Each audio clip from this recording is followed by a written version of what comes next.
What's up, listeners? Thank you for tuning in to the Figure It Out podcast. Figure It out podcast. Where we figure everything out from business, social media, marketing, and more. Because we are always living that marketing life. Living that marketing life. On this podcast, we fuel marketing through education, inspiration, and motivation. Fuel marketing. Thrill. Education. Inspiration. And motivation. I am your host, Frank Ienzi. On this episode, we have a femalepreneur, the founder of Paws with a Cause, which is a pet service company right here in Ottawa. She has had a passion for animals her entire life. She started volunteering at the Ottawa Humane Society in 2008 as a dog walker. Her love to rescue animals grew from there. Since 2016, she has worked as a kennel attendant and continues to volunteer there. She has a big hand helping international rescue organizations. She helps groups fighting dog meat trade and stray dog issues where there are currently no animal welfare laws. A big part of her business is to raise awareness through her blog on her website. On top of that, with her company Paws with a Cause, which she donates 25% of profits to dogs in need around the world. Ladies and gentlemen, Marie Charlebois. Are you excited to be here? I am. Thanks for having me. Tell us a little bit about yourself and your pet service company. All right. Well, my name is Marie Charlebois. I started Paws with a Cause back in August of 2019. So it's a dog walking, cat care, pet sitting business here in Ottawa. 25% of all profits go to international rescues in need. Yeah, so before that, I've worked with animals since 2008. I've been a kennel attendant. I've been a volunteer in various humane societies. So I just finally took the plunge to start my own. Well, that's great that you help dogs around the world. I just want to say not all heroes wear capes. How does it feel to start your own business? It's scary. It's good though. It's good. Trying to navigate everything on my own has been a little bit challenging. So I'm happy to finally have some help with the things that I'm not super comfortable with. Have you heard the term femalepreneur? No, what does that mean? It's like a female entrepreneur. Oh, like a lady boss? Oh, okay. So yeah, you're a femalepreneur. So a female entrepreneur. There you go. I like that. I like that. We'll get you a t-shirt. So when did you decide to move away from social work and into the animal business? I still work in social work part-time, but I think my passion has always been animal welfare. I'm just very drawn to working in the mix of it, like in the nitty-gritty of like helping animals in distress. And that's why I've been a dog walker since 2008. I've never stopped. When I moved up north, I started volunteering for the Timmins Humane Society right away. And then when I moved back home, I went into more like the sanctuary parts of Ottawa because the Humane Society in Ottawa had no more room for volunteers. But it's like, I can't not do it. It's a volunteer position, but it means just as much as a job to me, like same responsibility level. Yeah, it's just a calling. I wasn't aware of all the issues internationally. I give my time locally, but I give my profits through my business internationally. Try and help anywhere overseas that don't have humane societies, that don't have shelters, that don't have animal laws, because a lot of things that happen overseas would not happen here in Canada because the police would stop it right away, civilians would stop it right away, and there's a lot of abuse and violence that goes on internationally, and a lot of small groups that are just working really hard out of pocket to cover these expenses to save animals. It's unfortunate that some animals are treated poorly, but it's also good to hear that there are people like you around the world trying to help these animals in need. Can you tell us about some of the organizations that you work with? Soy Dog Foundation is one in Thailand that they're in Phuket, Thailand. They are very well known. Anyone can Google them because their shelter is also a tourist attraction. They have a lot of reviews on Travelicity and people going to Thailand stop in to go volunteer. But I'm a sponsor for Kendra. She's a senior dog. And I'm going to volunteer at their shelter for 3 weeks as soon as COVID is lifted. I had just a fundraiser like literally 2 weeks before COVID happened, and I was supposed to be gone this spring for my 3-week trip. So that's one that I work with a lot. I've been in touch with the founder's assistant because he's so busy. and the volunteer coordinators and that kind of thing. And so I've been in touch with them. I've also worked with Slaughterhouse Survivors. They're in Harbin, China, and there are 3 girls that are teaching English from the UK. They realized what was going on with the illegal cat and dog meat trade. They started a shelter on their own, and they work full-time jobs. So that's when I work with. Bunny's Buddies is a young couple based out of San Diego, California, who run a rescue in Shenzhen. I can't say it properly. So they're affiliated with Karuna Rescue, which is another couple who are in China. I believe they're from Australia, and they're also working in China, but they started this rescue. So they're the ones that are there physically with the dogs, and they connect with Kyle and Amanda, the founders from Bunny's Buddies. I also work with Every Dog's Wish. She's out of Colombia, a few in New Delhi. Wow, it's good to hear that there are people around the world in different countries, continents, trying animals in need. Yeah, while I was in China, I've heard a few groups of people trying to help the dogs. They would ask people if they would volunteer to bring dogs to Canada or America. They'll pay for everything. So how do you keep in touch with your connections and your network and the organizations that you work with? It's mostly through social media. That's how I realized. I can't remember how I came across the cat and dog meat trade. To be honest, that's the first thing that really sparked my interest. Started doing more research, and then I actually came across Bunny's Buddies, and Amanda had a huge blog on what goes on with the cat and dog meat trade. And I learned a lot about the Yulin Dog Festival in China that goes on every year. I want to make it, I always feel the need to say this. It's not so much that they're eating cats and dogs, because in other parts of the world, we eat animals. I mean, most people eat animals that other parts of the world find sacred, right? So it's got nothing to do with that. I think it's mostly the torture aspect that goes on before, because that's their belief. And so I'm trying to help them save as many from being stolen family pets, from being brutalized the way that they are, find homes. I saw after China's COVID kind of went down, I saw that a lot of locals were kind of started a protest against this trade. Did you see that? Yeah, so Shenzhen just became the first official Chinese city to ban the consumption.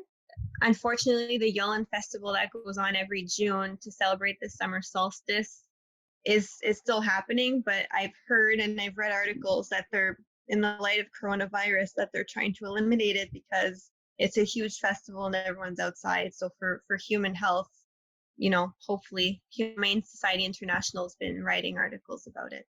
Good on Shenzhen for being the first to take action.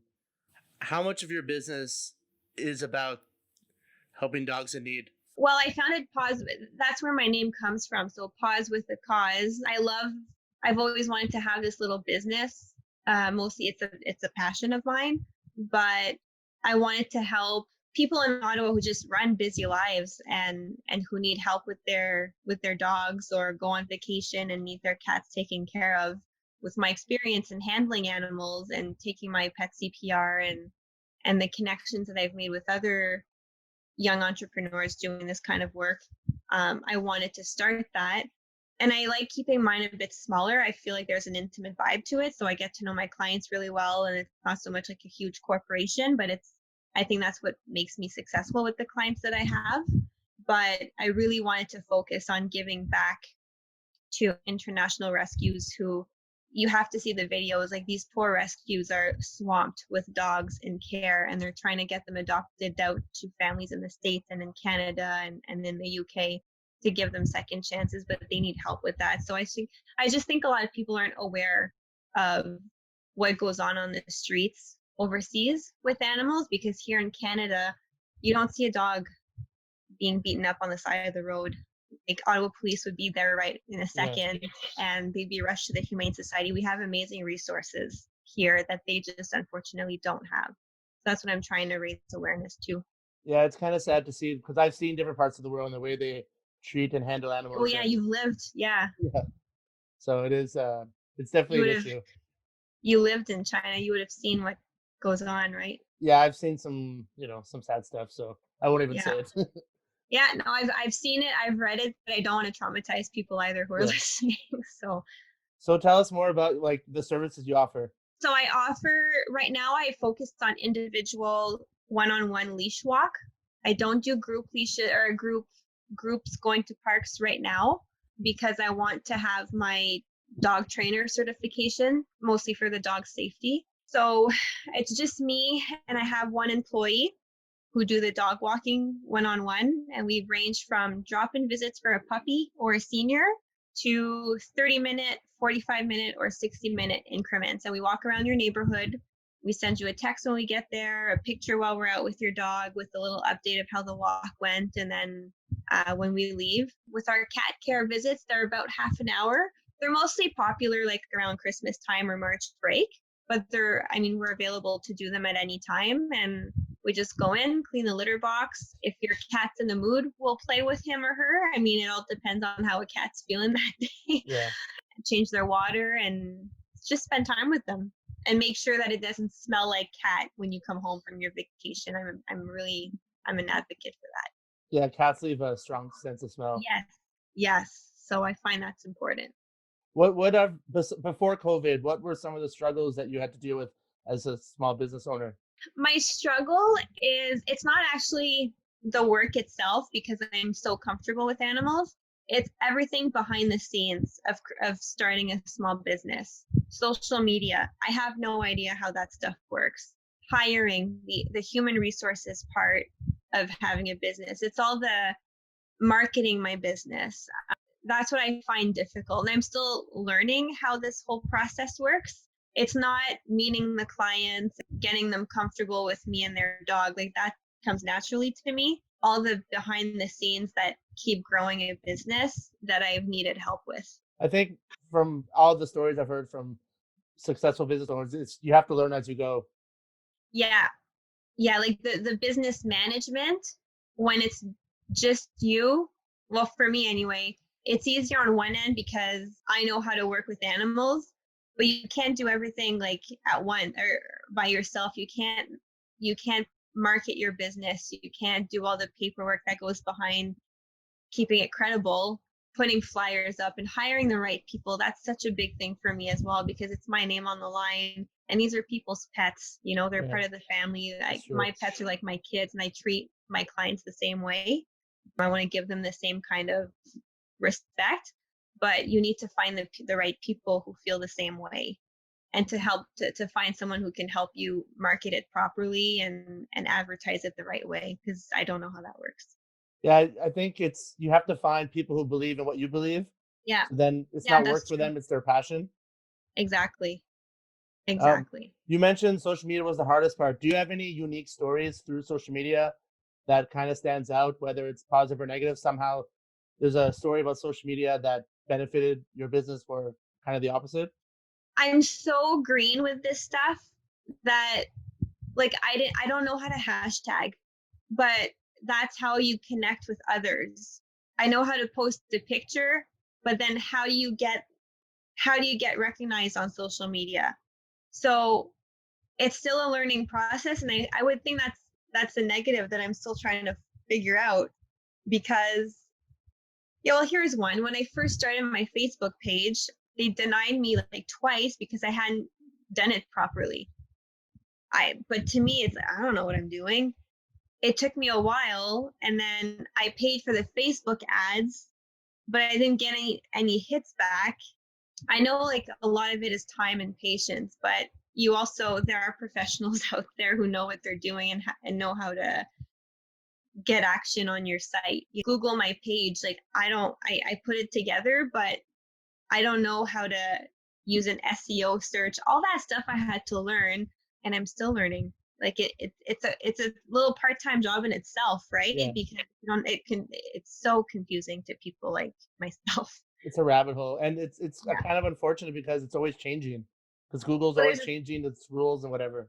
right, exactly. So now, talk about COVID. How have you changed your business, or what needed to be changed? Well, all of my clients work from home, and so I stayed in touch with all of them, but I wasn't walking. My employee, she's retired, so I didn't want to put her health at risk just by falling in that age group. Still work part-time in social work, and I have to go in. I didn't want to put my clients at risk either. but I stayed in touch with them. As soon as this is all lifted, we're going to keep working together. I dog sat for one of my regulars just last week, right as Ford was saying that dog walking businesses can be reopened. And I had one of my clients need me this week once, but we're all being very slow at reintegrating. It's not going to go back to my regular 5 dogs a day. You know, everyone's health and safety comes first. Do you see or think that there'll be new changes afterwards going forward in the pet service industry? That's a good question. I can see maybe the ones that are dog sitting and going into people's homes, that might change things a little bit. Or even the ones that take on 4 or 5 dogs at a time and go to dog parks because you need social distancing. For me, because I do one-on-one, I won't see much of a change, probably other than can you leave hand sanitizer at the front? I'm going to be in and out with your dog. I mean, this is happening now in the summer and through fall when things will be lifted. So we'll be outside more often. But in the dead of winter, you know, when it's really cold and my dogs don't want to be out the whole time that they're with me, we'll spend time inside to fulfill the whole time frame. We wouldn't be able to do that so soon after COVID because that would be one thing that we would be changing. But because of the time of year and weather permitting, I don't think that'll be much of an issue, as opposed to if COVID was happening and it's minus 30 outside, you know? Yeah, well, I wonder what it's if it's still around during winter, how miserable everyone's gonna be. Yeah, I can't even think about that. I can't. Oh, who knows? You're a small business owner, female patrol. What would you tell your younger self before about something you should learn or do before starting out your own business? Oh my goodness. I probably would have taken like a small business management course. I kind of dove in with my passion for like the hands-on work of it, but the behind the scenes that's just as important is something I wish I had spent more time studying or learning before I embarked on this. So you're saying that people should learn the business side first somehow, some way. Bookkeeping, how to invoice people. Like I was on the phone with a guy from QuickBooks for an hour and a half, and he was telling me or showing me how to do everything because I didn't know the first thing about. Like it's that kind of like those kinds of things where I'm like, but I started a business and like the actual work I'm comfortable with, but there's so many things. Or like keeping up with my website, you know, just to keep it like fresh in the search engines. I didn't know how any of that worked. So there's been a lot of trial and error, and there still is. I'm starting to develop like a team of, you know, people that I trust who can help me. But before that, it was a bit of a struggle. Yeah, I usually watch Shark Tank, and then whenever a young person comes on, like someone still in school, Mark Cuban always asks, "Are you going to finish school?" And the person would say, "No, I would quit school for this project, this product." And Mark says, "I'm out because you could always go to school and learn finance, learn accounting, learn selling." So it's kind of interesting how you kind of actually agree with what Mark Cuban says. Oh yeah, 100%. So 100%. what would you tell young female small business owners when they're starting out? I would say, well, I would go back to the learning in the school piece. You might not need to go to school and get a university degree in business admin or, you know, that kind of thing. But take a course on it. Take a certificate program, do something just to understand a little bit more. Find a mentor. Maybe find a mentor. That's what I did when I think I was up to 5 clients at the time. And I met up with 2 different dog walking or business owners in the city. One who she works on her own, and one guy who had 2 people working under him. Their numbers of clients were the same idea as what I'm looking for, you know, between 15 and 20. And they have a small staff and they know all the clients, like the same concept as what I'm going for. They really told me, start slow. Don't be in a rush to get so many clients because your reputation's on the line. Find the right people to work for you and stay involved. You want the same walker walking the same dog every day. You don't want a revolving door of different people. So just those little pieces, they both really helped me gauge how I wanted mine to be. And I think that was really helpful. So that would be one piece of advice for someone who, regardless of what kind of business they want to open, to maybe find a mentor in the industry that they're looking to open something up and go meet up with them for an hour. Like I went to the dog park twice with them and we talked for an hour and a half each time. And the knowledge that I got from both conversations was very great, was very helpful. What was it about them that made you want to learn from them, talk to them, gain knowledge from them? What do you think was the main reason for reaching out to them? I looked at their websites. One is a dog trainer as well. So I was drawn to that piece for her. The other guy, I liked how he had his business, just him and two people who were, they each went to the same clients' homes. It wasn't a huge piece of a business, and that's fine for somebody who's visioning that, but it's not what I want. And I really liked how he said, like, he was the one that said, keep it slow. You don't want to get so many dogs, then go to a dog park and send one of your staff who doesn't know how to work with 5-6 dogs, doesn't know behaviors. And the next thing you know, you've got a dog bite. And then all of the residual things that come from that. Keep it small, get to know the people that are going to be working for you. Always do the meet and greet first, and then go back with the one person that's going to be walking that dog. I have a group text with my employee and all the dogs that she walks, so I'm always in the loop. Just those little things that I find make my mind successful in the way that I want it to be. It might not be huge numbers, but my clients trust me, and that's my number one. I think, trust is very important for the relationship. So how do you establish trust from the get-go? I think always I always do a meet and greet, and it's free. I personally don't charge, some do, but it's just like a free consultation. And I go by myself. I have a big portfolio of things that I show them: criminal record check, insurance, business license, CPR. And that makes them feel calm right away. I always tell them about my background. And then if it's the right fit, which I obviously spend time with the dog as well, I want the dog to get to know me. And I mean, animals tend to come to me just because. So I think the owner sees that. And then I go back with my employee, the one that's going to be working for them. And we're all on the same page. And I think that making those steps, and each time it's free until she starts walking them. They also really like my cause part of my business. They're really into the charity piece. That wasn't my goal. Like the whole trust aspect with my charity wasn't a goal, but it happens to just help. And it's like they like being able to contribute to that as well. Do customers ever pay more than they should for your cause? Yeah, I've had a few, especially around Christmas time. I was really busy with cats, and I held a promotion at Christmas for cats because people were going away.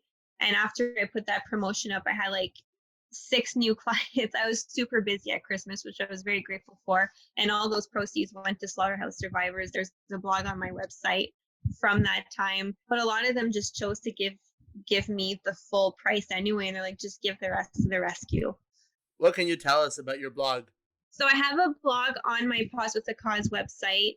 I just try and showcase it. I mean, I haven't been able to do much with COVID because even the rescues where I help, the COVID started in China, so they were all on lockdown for a while, right? So I couldn't put up posters or pictures because they weren't able to post, like that kind of thing. I have a blog that showcases each rescue. I showcase one every between 1 and 3 months, the names of the founders, and then I post videos of what they're doing. So I have 2 right now up. I have one from Slaughterhouse Survivors, and I have one from Colombia with Every Dog's Wish. And you can click on the little video and you'll see just how many dogs they have and what these funds helping. It's pretty awesome. Can you tell us where people can find you online? I'm on Facebook at Paws with a Cause. I'm on Instagram, and my website, Paws with a Cause. So it's PAWS, Paws, like an animal spa, WA, and then cause, CAUSE.com. Perfect. So from this whole conversation, what would be the takeaway? What would you want people to know the most? Well, if you're looking for a dog walker, call me up. If you're looking to start a business, do your research and do your homework. Start out slow. Obviously, we all want it to be successful overnight, but just be patient. It took me a couple of months. Like my first client, I had one and I still have her. I just had her for about 2 months. And then my second one, the one that I just boarded last week for the date to help them, they found me online, and I just had the two of them for another month and a half. And it can be easy to get discouraged.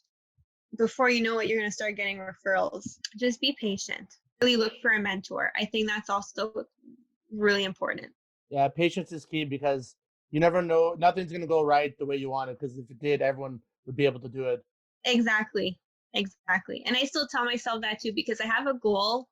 And I think that setting realistic goals for your business is also really important. Like I had a goal after I hit I had 7 or 8 regular clients. I'm like, okay, now I need to find somebody trustworthy to work for me on the dog side. And then I'm like, I need to find someone that I trust, that sees this and believes in the vision with me, that I can help on the advertising and marketing, because it's just as important on a different level. So those were my 2 goals. Now that I found that, now I have a different goal of okay, now I have a target number that I'd like to have, maybe increase it to 12 or 13 animals, because I have a dog walker who's ready to go. She's on standby. So it's just making those small steps, but then being patient while they come into fruition, I think is important. This was a great conversation. I hope you enjoyed it. Yes, thanks for having me. Provided good insight from the situations going on around the world, what can be done, how you try to help, how others can help. It's unfortunate that stuff like this happens, but it's good there's people like you and people around the world trying to help the situation. Thank you for having me. Perfect. Okay, well, talk to you soon. Okay. All right, take care. Bye. We are at the end of the podcast. Thank you for listening. Like, subscribe, share, tell a buddy, find me online, connect, ask a question, follow, subscribe. You can find me Frank Ienzi, FrankiEnzi, Twitter, Facebook, Instagram, TikTok, Pinterest, YouTube. I'm there. Check out my website for daily blogs, frankienzi.com. So remember, figure it out. That's what we do on the Figure It Out podcast. Figure It out podcast, where we figure everything out from business, social media, marketing, and more. Because we are always living that marketing life. living that marketing life. On this podcast, we fuel marketing through education, inspiration, and motivation. Fuel marketing, through education, inspiration, and motivation.